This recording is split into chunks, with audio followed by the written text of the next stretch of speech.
how much of you getting into real estate was about you making your own schedule? All of it. Really? I'll be honest. Like, I've honestly been fired from every 9 to 5 I've ever. Yeah, I just can't be on someone else's clock. You need to want it more than anything. Like, it has to be a goal where it's like, if I don't accomplish this, like, I might as well just lay over and die. I also want to retire my mom early. If I could accomplish my goals in life to be able to retire her early, that would be great. And you're killing it. Congratulations. Thank you. I appreciate that. On today's episode of the Handsome Real Estate Podcast, we have Armanda Albert, the silent killer. She's been in real estate for 4 years, done everything from acquisitions to traditional sales, tons of experience, an amazing resource. And if you're someone who's looking to buy or sell on Long Island, she is a must consider.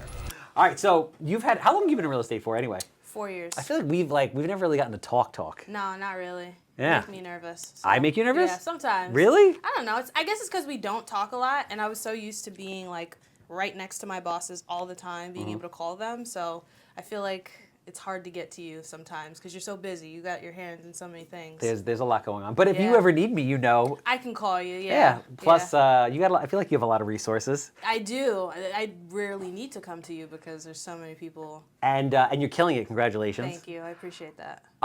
So when you first came here, we had met. We talked in the office, and I always feel like I have conversations with people, and I'm like, all right, cool. Like, you're gonna learn this. This is what's gonna happen. Did you think I was full of shit? Did you think we were full of shit? Not really, just because I seen like the presence that you had, and I didn't talk to the reps before, but I looked them up. Like I saw that they were actually doing business, not even just in acquisitions, but as agents. So I knew that coming here was definitely going to change my future moving forward and give me more and give me different opportunities that I didn't have before at other places. Yeah, because you've worked in a number of different places. Yeah. You know, similar type of operation, like on the investment side, but different. So so people understand, what has your experience been before working with us? It hasn't been the best. I mean, you know where I came from. I mean, so, not from that standpoint, yeah. just, what did you do? Like, I know originally you doing virtual. Yeah. So there's a lot of companies that just do virtual, where we're belly to belly. We believe in we're in your face selling. You were doing it over the phone, which I think, when you came, you're like, oh, it's super easy. And I'm like, people are selling you their house over the phone. They don't know who the hell you are. They're signing contracts through DocuSign. Like, you're just a voice. Like, you could be calling for some exotic country trying to steal every dollar they have. Exactly. And I always thought the same thing. And that's what I thought going into that realm, like doing the virtual wholesaling. I thought that that might get in the way. But I almost had like a smooth operator voice over the phone, I guess. Or maybe they saw like their granddaughter or whoever, their sister, in me to where they felt that trust. I was glad that I was able to transfer some sort of certainty over the phone. But yeah, I did that for a little while. And then I was in the foreclosure space for a little bit. I did that for some time. I mostly learned from that more than did a lot of business. And then now I'm here. So what got you into real estate originally? So I was upstate in college. I actually went to UAlbany for accounting. Yeah. Yeah, I went there. They still have Quail Street Market? Yes. Yes. That place is still there? Yeah. All the bars are gone though, right? I don't know. The Post? Yes. Is there? The Post bar? Bogies? Teas? Well, I probably to the same places that you would go There to. weren't that many places. Yeah. I mean, I know like one place that I actually worked at for a while when I bartended, but yeah. What are you trying to say? What kind of places do I go to? I don't know. I just feel like you're a lot older than me. And God damn it. But I'm talking about at the time when I was like 20 years old. But do you think that place would still be there years later? It's more than 20 years later. Yeah. It's 25 years later, 27 years later. All right. But Albany was great. I used to go and visit friends there all the time. It was a lot of fun. It was cold as shit there, though. Yeah. The winters were definitely a different storm over there. And I was up there when it was during COVID. Okay. So right before COVID, me and my mom decided instead of me renting an apartment, we should just buy a building and use whatever money we were renting with to put into the building. No shit. Yeah, so we went searching, and then kind of COVID happened, so that kind of ruined the plans. No real estate experience at this point. No real estate experience. I met a realtor who, in my opinion now, she wasn't the greatest. She wasn't the smartest either. She was just kind of just opening doors. But I fell in love with her process. I liked that she could make her own schedule. I liked that she was responsible for how successful or how not successful she was. So I would ask her a lot of questions when I was out with her too, like, you know, do you like doing this? How much are you making? Do you think that you have the help that you need to get it done? Just kind of inquiring, and that's kind of how I fell into it. I never really wanted to do college for the full ride. I honestly went to UAlbany just to make my mom happy. So once I graduated, I was like, I'm coming back. I'm doing real estate, and she was just like, okay. What was your UAlbany major? It's just accounting. I didn't have a minor. Wow, Yeah. that's interesting. Yeah. And now you're in sales, Now which I'm in is as sales. far opposite the other side of the spectrum as possible. Yeah. I don't think I'm a numbers cruncher. I am a behind the scenes person, I'll say that, but I'm not a numbers cruncher. Like, I don't like data, I don't like spreadsheets, but I do like sales. I like people, so that's kind of how I fell into it. Yet you're introverted, Very.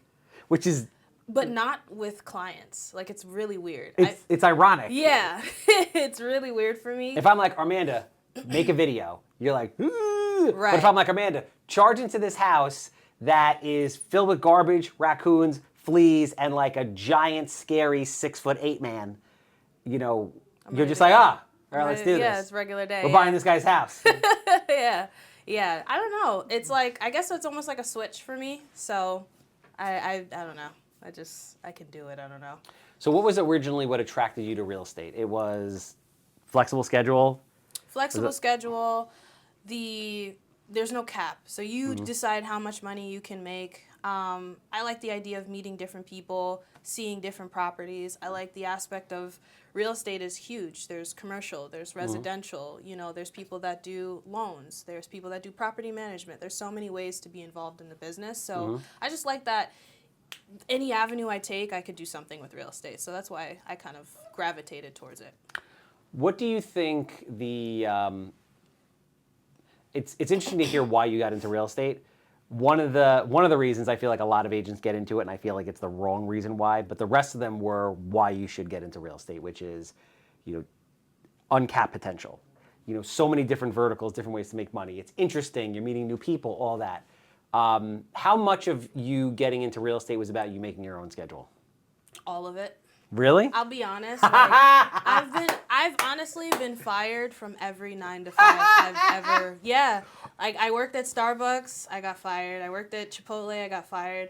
I worked as an administrative assistant for a little while, I got fired. Like, I just can't be on someone else's clock, if that makes sense. Why is that? I just feel like once I get into the groove of feeling like everything is repetitive, like I'm doing the same thing at the same place at the same time every day, like I can tell you what time Gary is going to fart on Fridays because I'm there every Friday at that time. You know what I mean? There was a Gary who used to fart, wasn't there? Yeah. At where? Chipotle?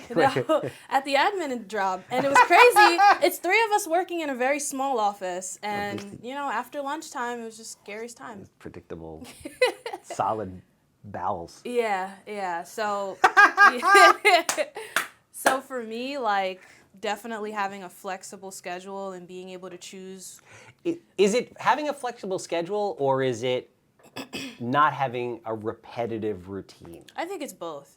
Yeah. Like, I know that if I need to do something, like, I take care of my granddad, so I know if I can go to an appointment with him, like, I can just let someone know, and then I'm there, you know, and then I might have an appointment after that, and then I can kind of choose when I want to start, when I want to end. There's some days where I get up at 9 o'clock and start working then, and I don't stop until 11. There's some days where I can only work 2 hours, so it just, I just like the flexibility of it. Being an independent contractor and having to be a self-motivator, do you find it difficult to motivate yourself to find things to do, to get traction? I think it is. Like, when you're on your own, I think when I first started in real estate, I was really struggling with what do I do every day now that I have all the time that I wanted. But once you kind of have a system in place and you continuously follow that system, even if your day is not the same every day, but you have like the general core of what your day should look like every day, that's when you start to really thrive. Okay, yeah, because there's something that eats at my soul that I'm trying to figure out and solve. Obviously, we have a brokerage now, and I just feel like a lot of people in the real estate industry get into real estate because they're like, oh, it's flexible and I can make all this money. But at the same time, it's more about I can just around, and they don't get into a routine like you did. They don't organize their schedule. Like, hey, it's one thing, like you said, there's nothing wrong with, hey, I'm working 2 hours this day, but I worked 14 hours the next day. Yeah. At the end of the week, you worked 50 hours and you got a ton of stuff done and you closed deals and you're a killer. So what do you think separates somebody like yourself from someone who gets in and just thinks it's going to be easy and they can do whatever they want? They can go to the beach in the summer and just big checks are going to roll in. Yeah, I think it's drive. Like, you have to want it more than everybody else around you, and you have to want it more for yourself as well. Like, you can't expect your broker to you need to want it more than anything. Like, it has to be a goal where it's like, if I don't accomplish this, like, I might as well just lay over and die. Like, that's the kind of mindset that you have to have with anything that you want to do in life. My mom always compliments me based off of, like, how much drive I have. Once I put a goal into place, I'm going to do whatever I have to do to make sure that I accomplish that goal. And where do you think that comes from? I don't know, honestly. I always ask myself that question because my mom's not like that, and I don't feel like anyone else in my family is like that. I just want what I want, and I'm not going to stop until I get it. I don't know where it comes from. Maybe that chip that we always talk about that's on my shoulder. It could be that. Maybe just having something to prove. Like, whatever I set my mind to it, regardless of who thinks it's crazy, I'm going to accomplish it. So what is your goal in real estate? My goal in real estate is to retire early. Like, I want to be at a certain point in life, at a certain age, where I can choose whether or not I want to continue to do this. That makes sense. I also want to retire my mom early, if I can. That's a really good, big goal of mine. We talked about that during my Vivid Vision, because she worked 2 jobs with a child and went to school. And she did that for a while, and now, she's in the city back and forth every day, killing herself. So if I could accomplish my goals in life to be able to retire her early, that would be great. So what do you like more? Do you like more the investment acquisition side of the business, or do you like traditional working with buyers and sellers side of business? Or do you like both? You asked me that when I first started, too. I don't know if you remember that. And yep. I want to see if it's changed. No, I honestly like acquisitions a lot better. I feel like I'm truly helping those people that are in whatever situation they're in that caused them to call us.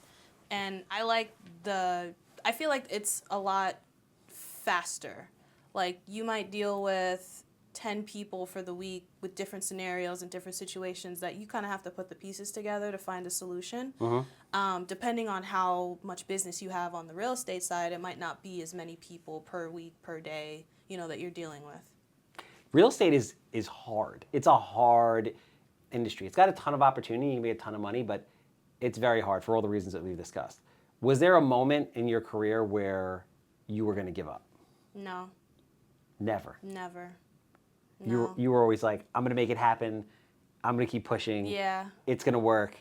I'm going to reach my goals. Yeah. It's just part of the process. It's just a part of it, yeah.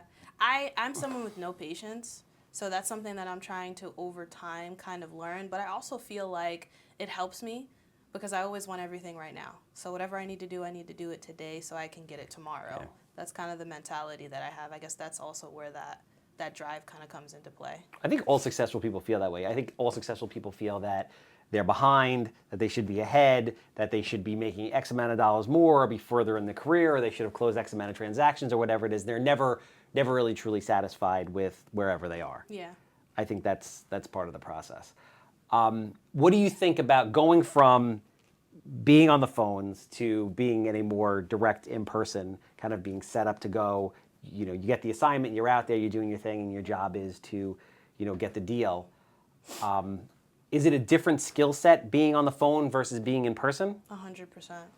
Yeah, because when I used to be on the phones, I used to have a mirror next to my computer where I would look at myself as I'm on the phone.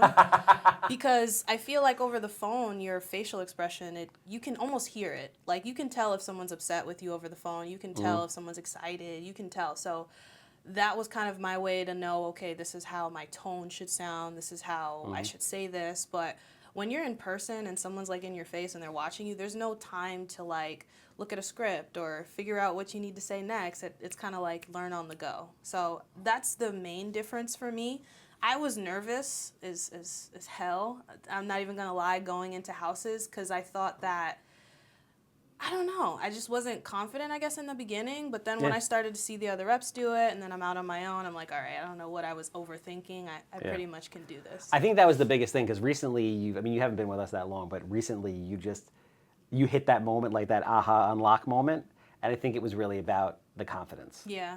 I think you always had the skill set. It was just a matter of, do I have the confidence to do this? Yeah. And then once you got that, you're just like, all right, here we go. I mean, floodgates have opened. One of the things I really respect about you, which I love to see in people, but I don't see it very often, is I consider you to be a student of the game. Mm-hmm. And by that I mean you're a perpetual student of whatever it is that your craft is, and you're always trying to get better. Yeah. Whether it's like listening to other reps' calls, whether it's like studying things, where it's having conversations with them, like you're always trying to learn and get better. You never have this level of like complacency. You're never happy with where you are. You're always trying to get better, and you're always trying to learn to get to the next level. Yeah, I agree. I feel like if you're not constantly evolving and growing and learning, especially within something that you do every day, it's not beneficial to you or the client that you're talking to.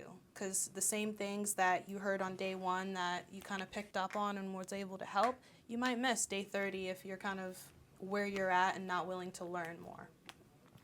So the phones, it's interesting the way some salespeople are. Some salespeople love the face-to-face and they hate the phone. Mm-hmm. Some people love the phone and they hate the face-to-face. Were you like a natural on the phones? Did you like, because were the leads coming in and you were just picking them up and responding, or were you actually doing outbound cold calling as well? Both. Okay, so leads were coming in, but you were also pulling lists or whatever it was, and you're literally hammering people saying, hey, hey, Tom. And what were the areas that you were servicing, the markets that you were in? Nothing in New York. Yeah. When I did the foreclosure, it was all New York City, but virtual, it was all out of state. What states were you in on the virtual? Delaware, Pennsylvania, Wisconsin, New Jersey, upstate New York, like far, like, I can't even think of any places, but like upstate New York, where like Middleton and Birmingham, stuff like that. So people always say this, and I'm curious to know what your opinion on it is. I think a lot of people always say, downstate New York, the boroughs in Long Island is a different animal. It's like a different world. Mm-hmm. What was it like dealing with people in the Midwest, upstate New York, et cetera? I hope that shouldn't even go in, but what does that even mean? Like, they're just so easy to like speak to. Like, they want to hear about your day, they want to know what your dog's name is, and they're willing to like have a conversation for you. Yeah, for an hour, 2 hours, just going over. Like, I would start a process call is what we used to call it. A process call would take me 40 minutes. I'd hop off the phone. I'd go to the underwriter. I'd get the numbers. Or our underwriter was our boss, our Charles, whatever. Mm-hmm. I'd get the number, and then I'd hop back on the phone and spend another hour on the phone with them explaining the offer, and then another hour signing the contract. So I've just spent 3 hours of my time talking to one person to get one contract signed. The moment that they call, the same time I'm getting all that done. So, yeah. Damn. Yeah. I mean, maybe you got to think about opening up and just putting us on the phone. I mean, if it's that, if it's like shooting fish in a paper cup. I think you have to have like a certain buy box. Like, I know with our old company, it was like no houses over like 300,000 and it had to be all single family. So there's like a certain buy box and criteria to it, but you also need resources on the ground. Yeah. You need someone to actually go to these houses, take the photos and run the numbers and make sure they're accurate. Okay. Yeah. So what was the process like when you were doing this? You would, an inbound lead, or you were calling and it's like, hey, Jim, who's in the middle of Madison, Wisconsin, on a cheese farm, I want to buy your house. I mean, they called in or I called them? Let's assume you called out. If I called out, I would just see if they have interest, first of all, in selling. And if they do, are they like in the range where it's like, do I want market or do I want to sell for convenience and cash because the house might need some work? Or So how do you know if it's market or not when you haven't seen anything about the house? You don't know anything about the house yet. Well, usually we'd use Zillow and we'd look at kind of where the house is and what's sold in the nearby neighborhood. And then we'll ask, during our process call, we'll go through every single spec of the house. How many bedrooms? How many baths? When's the last time you made any updates? How old is the roof? What's going on with the mechanical? So we have an idea of what the house is expected to come out as, but until we send the agent, we really didn't know. So do you go under contract before you send the agent? Yeah. So you'll say, okay, hey, listen, do you have like a due diligence or a contingency period where you Yeah. get back out? Yeah. Because, yeah, most states have that in their general contract. How long is that? We would do anywhere from 7 to 21 days. Yeah. So at that point, you get them to sign, DocuSign right there because you're handling the contracts. There's no attorneys, there's none of that shit.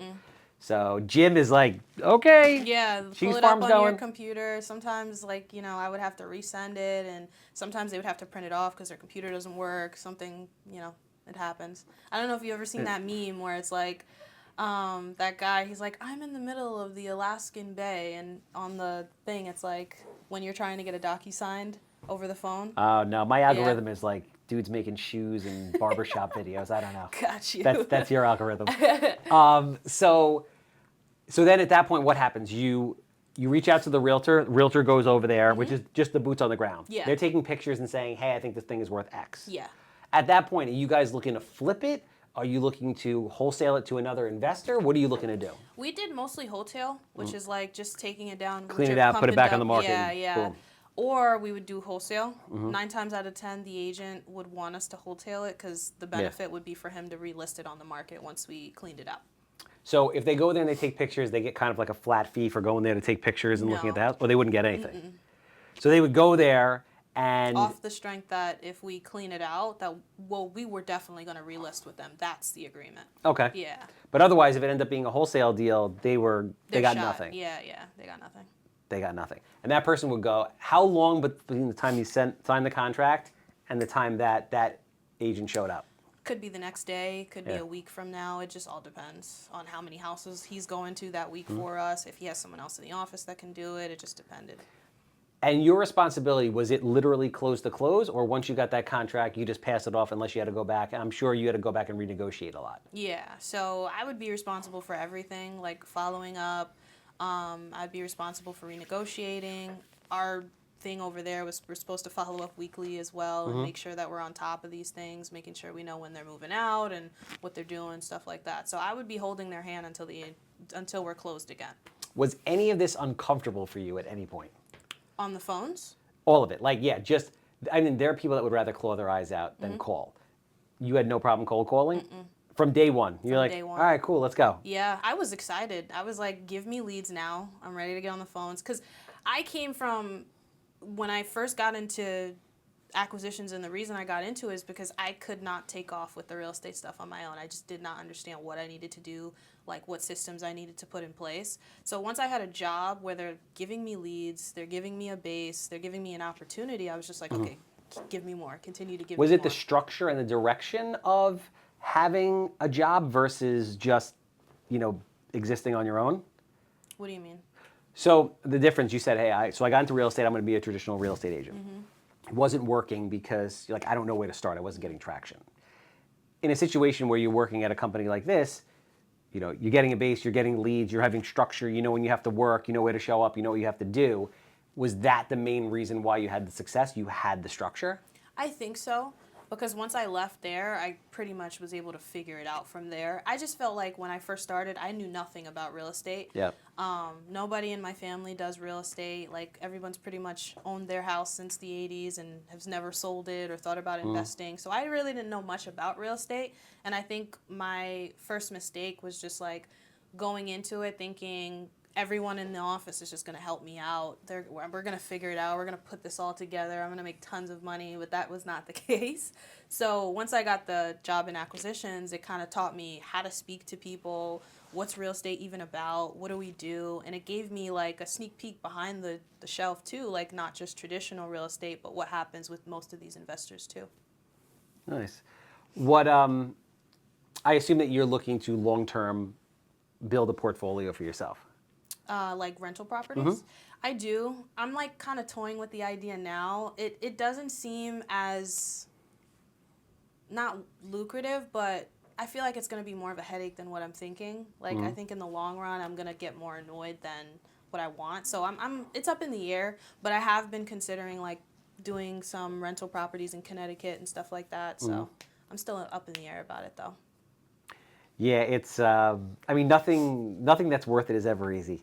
Yeah. I can tell you, and rental properties, a lot of people consider rental properties to be passive income. It's anything other than passive. We have a Right. team that runs them, but today I opened 3 pieces of mail, and I was like, God damn it! It's I just, heard you. Yeah. dude, it was Tickets galore. tickets for who knows what, Yeah. a lawsuit from a person that who knows even if they ever existed. Yeah. They were never a tenant. I mean, literally one day there was 3 pieces. The town trying to fine me for $12,000 for something I have absolutely no idea what the hell they're talking about. Yeah. It just never it never really ends. But it's a ton of it's a ton of opportunity. And to your earlier point, real estate can be anything you want it to be. Like, it can be big as you want, small as you want. There's different avenues. Are you in property management? Are you in acquisitions? Are you lending money? Are you, being a traditional realtor, whatever it is. Yeah. So, I mean, listen, you are doing amazing. We are super proud of you. Thanks. After 3 months, 4 months, 5 April. months? I know I started in April. I started in the field July. 4 months. I mean, Yeah. you took to it like a fish to water. And, we're really blessed to have you. I'm excited to have you here, and I'm really excited to see how you progress over the, over the next coming months and coming years. Yeah. But, obviously you do regular residential sales too. So if there's anybody out there who's looking to buy or sell and wants your expertise and the drive of an agent that doesn't stop until you get the deal that you need, how do they get in touch with you? How do they get a hold of you? I'm Armanda Albert, and you can catch me on Instagram at Armanda the Realtor.